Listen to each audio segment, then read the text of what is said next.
নমস্কার বন্ধুরা, আমরা এখন আছি গোবর্ধন মাতার মন্দিরে যাচ্ছি।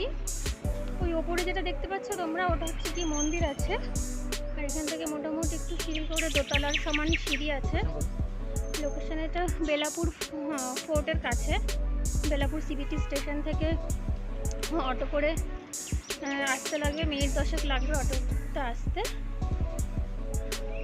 চলো দেখা যাক।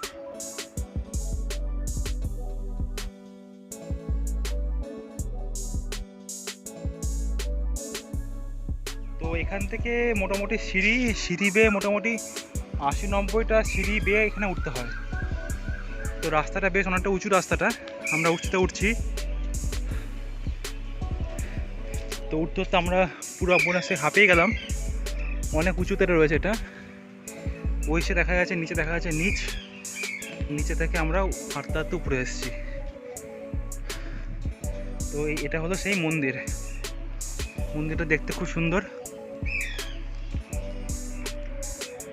এটা হলো মন্দিরের ভিউ, খুব সুন্দর মন্দির এটা।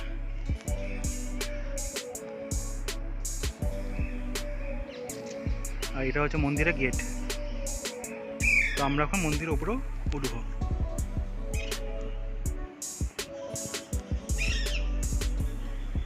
এটা হলো মন্দিরের ভেতরের অংশ বা এন্ট্রি গেট। আমরা এখন এখান থেকে উঠবো। মন্দিরের বাইরের যে কাজগুলো খুব সুন্দর রয়েছে, রং চং করে রয়েছে, বেশ সুন্দর মতো। এবং এখানে সামনে একটা বড় একটা আম গাছ রয়েছে মন্দিরের সামনে।